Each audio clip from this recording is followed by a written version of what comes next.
السلام علیکم ناظرین، میں اسد عباس بٹ ایڈوکیٹ ہائی کورٹ حاضر خدمت ہوں کچھ نئی قانونی آئینی اور سیاسی خبروں کے ساتھ جو شاید آپ کے علم کے اندر اضافہ کر سکتی ہیں۔ ناظرین، ایک تو ہم بات کریں گے کہ جناب آج جو ہے وہ فواد چودھری صاحب کی طرف ایک سٹیٹمنٹ آئی ہے۔ سٹیٹمنٹ سے زیادہ اگر کہا جائے کہ جناب ایک مشورہ ہے بانی پی ٹی آئی کو، کیونکہ ان کے درینہ تعلقات تھے ان کے، اور ان سے جو ہے وہ ان کی جو ہے رغبت بھی رہی، ان کے بہت زیادہ مراسم تھے، وہ سپوکس پرسن بھی تھے پی ٹی آئی کے۔ ظاہر ہے اس کے بعد وہ استقامت پاکستان پارٹی کے اندر چلے گئے کچھ وجوہات کی وجہ سے۔ اب وہ پر تول رہے ہیں کہ کسی طرح سے وہ پی ٹی آئی کے اندر دوبارہ آ جائے، تو کچھ ٹویٹ کے ذریعے، کچھ سٹیٹمنٹ کے ذریعے، میڈیا کے ذریعے وہ اس معاملے کو آگے لے کر چل رہے ہیں۔ کیا انہوں نے کہا ہے، کون سا مشورہ ہے، کیا یہ قابل عمل ہے یا نہیں، اس پہ بات کریں گے۔ اور دوسرا ہم بات کریں گے عدت نکاح کیس کے اندر آج بڑی گرما گرم بحث ہوئی۔ عمران خان صاحب کے جو لائر ہیں سلمان اکرم راجہ صاحب، انہوں نے آج بحث کی، اور انہوں نے ایسے پوائنٹ کے جو شاید ایز اے لائر میں بھی پہلے اس کو نہیں دیکھ رہا تھا۔ سلمان صفدر صاحب نے بھی بڑے جو ہے اچھے پوائنٹ اٹھائے، اور یہ معاملہ اب جو ہے وہ ایکویٹل کی طرف جا رہا ہے۔ آپ کو پتہ ہے اس کے اندر سزا ہو چکی ہے، ان کو اپیلیں اب زیر سماعت ہیں، اس کے اندر کون کون سی آرگومنٹ ہیں، ان کے اندر کتنی جان ہے، اس کے اوپر بات کریں گے۔ اور تیسرا ہم بات کریں گے کہ ایک پٹیشن جو ہے جسے آپ اپیل کہہ سکتے ہیں، آئی سی اے کہہ سکتے ہیں، وہ خارج ہو گئی ہے، اور وہ کی ہے اسلام آباد ہائی کورٹ نے۔ جسٹس عامر فاروق اور ان کے ساتھ جسٹس گل حسن اورنگزیب، انہوں نے ایک پٹیشن خارج کی ہے۔ وہ بنیادی طور پر جو مسنگ پرسن ہے اس کے حوالے سے تھی، اس کے کیا بیک گراؤنڈ ہے، کیا حد و حال ہے، اس کے اوپر بھی بات کریں گے۔ تو ناظرین، سب سے پہلے چلتے ہیں جناب کہ عدت نکاح کیس کے اندر۔ عدت نکاح کیس کے اندر آپ کو جیسے پتہ ہے کہ الزام جو ہے وہ جو الزام علیہ خان ہے، جس کے اندر عمران خان صاحب ہیں اور ان کی اہلیہ بشرا بی بی شامل ہیں، ان کے اوپر یہ ہے کہ جناب عدت کا ایک ٹائم ہوتا ہے، یعنی کہ اگر آپ ایک عورت جو ہے وہ آلریڈی میرڈ ہے اور اس نے طلاق ہو چکی ہے، اس کے بعد اگر وہ دوسری شادی کرنا چاہتی ہے تو اس کو عدت کے وقت تک انتظار کرنا پڑتا ہے۔ یہ ہمارا شریعت بھی کہتی ہے، یہ ہمارا لاء بھی کہتا ہے۔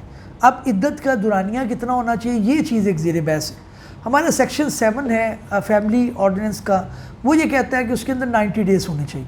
اب اس کے اندر مختلف کیس لاء ہیں، اور جس کا سلمان اکرم راجہ صاحب نے بھی ذکر کیا، وہ یہ ہے کہ جناب جو ایک کیس ہے اللہ داد کیس کے نام سے وہ جانا چاہتا ہے، بہت اچھا ایک ریناؤنڈ کیس ہے سپریم کورٹ کا، اس کے اندر انہوں نے یہ کہا ہے کہ یہ مدت جو ہے وہ آپ کی 39 ڈیز تک ہو سکتی ہے، یعنی کہ 39 جو 39 آپ کہہ لیں، اس کو جتنے بنتے ہیں، ایک کم 40 کہہ لیں آپ، اگر عام زبان میں اگر آپ بات کریں تو وہ آپ کے اگر پورے ہو جائیں تو اس کے بعد اگر آپ نے شادی کر لی ہے ایسی عورت نے جس کی پہلے طلاق ہوئی ہے، تو یہ نہیں کہا جائے گا کہ جناب انہوں نے جو ہے وہ کسی شریعت کے قانون کی، کسی ایسے جو فیملی آرڈیننس ہے اس کی پاسداری نہیں کی اور انہوں نے ایک گناہ سرزد کیا، ایسی بات نہیں۔ دوسری بات انہوں نے یہ کہا کہ سیکشن 7 اور عدت پیریڈ جو کہ 39 ڈیز ہے، اس کو مکس کیا جا رہا ہے، ڈگمگ کیا جا رہا ہے، یہ نہیں ہونا چاہیے۔ تیسری بات انہوں نے یہ کہی ہے کہ جناب اس کے اندر ایک درخواست پہلے بھی جو ہے وہ خارج ہو چکی ہے، وہ ایک عام شہری تھے، انہوں نے درخواست فائل کی، اس کے بعد ہاور مانیکا صاحب آ گئے۔ اب ہاور مانیکا صاحب کا ایک انٹرویو موجود ہے جس کے اندر وہ سابقہ بی بی، نیک خاتون اور بڑی اچھے القابات جو ہے اس سے وہ نواز رہے تھے، لیکن اچانک کیا ہوا کہ انہوں نے کہا کہ جناب یہ تو عورت ہی ٹھیک نہیں ہے، یہ تو اس نے جو عدت کے دوران کیا، عمران خان صاحب یہ کرتے تھے، ہمارے گھر میں آتے تھے، ہمارا گھر انہوں نے اجاڑ دیا۔ بھائی آپ کوئی بچے ہیں، آپ ایک منجے ہوئے بیوروکریٹ ہیں، آپ کی فیملی پوری جو ہے وہ سیاست کے اندر ہے، تو آپ اس طرح سے آپ کس طرح سے الزام تراشی کر سکتے ہیں۔ لیکن ملک کے اندر میں ہمیشہ کہتا ہوں کہ اگر یہ ثابت ہو جائے کہ الزام غلط تھا تو اس کے اندر فائن بھی ہونا چاہیے، اس کے اندر جو لوگ اس کے اندر ملوث ہوں، جنہوں نے غلط الزام لگایا، الزام تراشی کی ہے، ان کو سزا بھی ملنی چاہیے، اور یہ اس کورٹ کے اندر یہ ہیلڈ ہوگا۔ اچھا جی، اس کے علاوہ جو ہے کسی کے نکاح کو غلط قرار دیا جا رہا ہے، لیگل ڈیفیکٹ سلمان اکرم راجہ صاحب نے کہا یہ ہو سکتا ہے، لیکن یہ کسی طرح سے جی فراڈ نہیں ہے۔ اگر فراڈ ہوتا تو پھر آپ کی بات ٹھیک تھی کہ اس کے اندر جو ہے وہ آپ ان کو کہتے کہ یہ سزا کے مرتکب ہیں، انہوں نے جان بوجھ کے ہی کیا ہے، فراڈ کیا ہے، تو ایسی بات نہیں ہے۔ اس کے اندر سمپل یہ ہے کہ اگر یہ لیگل ڈیفیکٹ تھا بھی تو اس کے اندر یہ معاملہ جو ہے وہ قانون کی کوئی وائلیشن نظر نہیں آتا، شریعت کے کسی قانون کی وائلیشن نظر نہیں آتا۔ پھر اگلی بات انہوں نے یہ کہی کہ جو سلمان صفدر صاحب ہیں، جو بشرا بی بی کے وکیل تھے، انہوں نے یہ کہا کہ 2000 دنوں کی ڈیلے ہیں جب نکاح ہوا، اور جو لانچ کی گئی، اس کے اندر جو آپ کو پتہ ہے کہ جو پٹیشن فائل کی گئی، جو کمپلینٹ فائل کی گئی، اس کے اندر 2000 دنوں کا ڈیلے ہے، یعنی تاخیر سے کی گئی.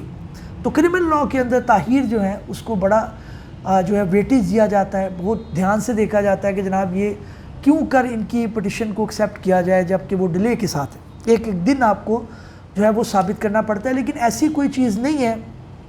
باقی کیس بھی ختم ہو گئے ہیں. ابھی جو ہے وہ سردار لطیف کھوسہ صاحب بھی کل یہ فرما رہے تھے کہ عمران خان صاحب صرف عدت نکاح کیس کے اندر ابھی اریسٹ ہیں، باقی ساری جگہوں پہ اوپر ان کی جو ہے وہ بیل ہو چکی ہیں. لیکن اکثر مجھ سے یہ ناظرین بھی پوچھتے ہیں، دوست بھی پوچھتے ہیں کہ جناب آپ ٹی وی پہ بیٹھتے ہیں، میں ایک پروگرام بھی کرتا ہوں قانون کیا کہتا ہے، اس کا بھی ایک لسٹ موجود ہے میرے چینل کے اوپر. تو اس کے اندر لوگ مجھے اکثر پوچھ رہے ہوتے ہیں کہ جناب کیا عمران خان صاحب آ جائیں گے. دیکھیں یہ نہیں کہا جا سکتا. اس کی وجہ یہ ہے کہ ابھی جو ہے وہ ایک کیس ہٹتا ہے، ان کے اوپر دوسرا کیس آ جاتا ہے، تیسرا آ جاتا ہے، ان کو فائٹ کرنا پڑے گی، لیگل بیٹل کرنا پڑے گی. بڑے اچھے مائنڈ سلمان اکرم راجہ، سلمان صفدر، سردار لطیف کھوسہ جو ہے، گوہر، بیرسٹر گوہر، اس کے علاوہ بے شمار ایک کتار ہے جو ان کے پاس لائرز کی موجود ہے، جو کہ فائٹ کر کے اس معاملے کو جو ہے وہ کسی طرح ختم کرنے کی کوشش کریں گے. لیکن فوری طور پہ مجھے عمران خان صاحب کی ابھی ریلیز نظر نہیں آ رہی، کیونکہ ظاہر ہے گورنمنٹ کے لیے بڑا ایک دھچکا ہوگا، باہر آ کے وہ جو ہے وہ اس کے اوپر معاملات کریں گے. بہرحال 6 جولائی کو، 6 جو اسی منتھ کی ہے، اس کے اندر ایک جلسے کی اجازت ان کو مل گئی ہے پی ٹی آئی کو، جس کے اندر وہ اپنا پورا پاور شو کرنے کی کوشش کریں گے. لیکن گورنمنٹ بھی اپنا پورا پاور شو کرے گی. اس کے اندر بھی آپ تیار رہیں، ڈنڈا سوٹا چلنا ہے. اس کے اندر بھی تیار رہیں کہ گرفتاریاں ہونی ہیں، پکڑے جانے لوگوں نے. تو یہ بھی جو ہے کہ لوگوں کو ڈر بھی ہے کہ جناب اگر نکلے تو پکڑے جائیں گے. اس خوف کے ساتھ جو ہے وہ لوگ نہیں آتے، ٹویٹ نہیں کرتے لوگ، جو ہے وہ کوئی بھی لوگ نہیں کرتے. ان کو پتہ ہے کہ اس کے اندر ریسٹ ہو جائیں گے. تو یہ گورنمنٹ کو چاہیے کہ بیلنس رکھیں. کسی نے وائلیشن کی ہے، بالکل اس کو قانون کے مطابق آپ ڈیل کریں، لیکن یہ نہیں کریں جس کے اندر لوگوں کو یہ لگے کہ جناب آپ اپنا اظہار خیال نہیں کر سکتے. ہم لوگ تھے جو نون لیگ کے حق میں بھی بولتے رہے، پی پی پی کے حق میں بھی بولتے رہے. تو ظاہر ہے ایک تجزیہ کار، ایک ولاگر، ایک یوٹیوبر، ایک لکھنے والا، ایک سوچنے والا، اس کی تو سوچ یہی ہوتی ہے کہ جس کے ساتھ کوئی زیادتی ہو رہی ہے اس کی وہ بات کریں. تو یہ وقت آپ کے بھی آ سکتا ہے. شہباز شریف صاحب اور مریم نواز صاحبہ آپ بھی رہی ہیں بیہائنڈ دا بار، بڑے ویلاگ میں نے کیے ہیں اس کے اوپر. اور عمران خان صاحب کے بھی حق میں ہم کریں گے، جب ان کی ساتھ زیادتی ہو رہی ہے تو بالکل کریں گے. اگلی جناب خبر یہ ہے کہ جسٹس عامر فاروق جو کہ چیف جسٹس ہیں اسلام آباد ہائی کورٹ کے، اور گل حسن اورنگزیب جو کہ جسٹس ہیں اسلام آباد ہائی کورٹ کے، انہوں نے ایک اپیل کو خارج کیا ہے. یہ اپیل بنیادی طور پر تھی کہ جناب جو قابل سماعت کیس ہے مسنگ پرسن کا، اس کے اندر جو ہے وہ کورٹ نے ایکسیپٹ کی. تو اس کے خلاف گورنمنٹ آگے تھی کہ جناب مسنگ پرسن کا کیس تو ایکسیپٹ ہی نہیں کر سکتے. تو اس کے اوپر ہیلے بہانے کر کے ڈیٹیں چلتی رہیں. آج چیف جسٹس اسلام آباد ہائی کورٹ جسٹس عامر فاروق صاحب نے یہ کہا کہ جناب آپ کیا زیادتی کریں، اتنی دیر سے کیس زیر التوا ہے، اگر آپ کا کوئی موقف ہے تو سامنے آئے. تو جو ایڈیشنل اٹارنی جنرل تھے انہوں نے آرگیو کرنے کی کوشش کی، لیکن آج انہوں نے ان اپیلوں کو جو ہے وہ خارج کر دیا، لہٰذا مسنگ پرسن کا کیس چلے گا. ساتھ ہی ساتھ انہوں نے یہ بھی کہا کہ جناب کیا ہم جو ہے وہ بلا لیں وزیر اعظم صاحب کو، ان کو آگے پوچھیں کہ جناب ایک شہری کو کیوں اٹھایا جاتا ہے، آپ بتائیں کہ کس قانون کے تحت. اگر کسی نے کیا ہے، کوئی وائلیشن کی ہے، کوئی ایلیگیشن، کوئی غلط تجزیہ، کوئی غلط بات چونکہ قانون کے دائرے سے بات ہے، تو اسے قانون کے دائرے کے اندر لائیں، اس کو ریسٹ کریں، سامنے دکھائیں، عبرت کا نشان بنائیں، سارے آپ کے ساتھ ہوں. لیکن آپ رات کے اندھیرے میں اٹھا لیتے ہیں، ان کا پتہ نہیں چلتا. گورنمنٹ کو ابھی اپنی گورننس کی طرف زیادہ توجہ دینی چاہیے. یہی غلطی عمران خان صاحب نے بھی کی تھی. تب بھی میں کہتا تھا کہ جناب گورننس کے اوپر فوکس رکھیں، لوگ آپ کے گرویدہ ہو جائیں، لوگ آپ کو ووٹ کریں گے، آپ کا مینڈیٹ ملے گا، آپ اس کے اندر جو ہے وہ ایک وکٹمائزیشن، پولیٹیکل وکٹمائزیشن کی طرف آ جاتے ہیں، اور پھر سارا الزام جو ہے وہ گورنمنٹ کے اوپر آتا ہے، گورننس سے معاملہ ہٹ جاتا ہے.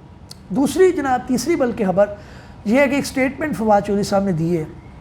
ابھی وہ ظاہر ہے پی ٹی آئی کی اس طرح سے رکن نہیں ہے، ان کی رکنیت اور سارا کچھ معطل کر دیا گیا تھا جب انہوں نے جو ہے وہ استحکام پاکستان پارٹی IPP جوائن کی تھی. اس کے اندر وہ سر چھپا کے بیٹھے رہے. آج انہوں نے ایک شعر بھی پڑھا کہ جناب میرا چہرہ تے دیکھ، میرا منہ تے دیکھ.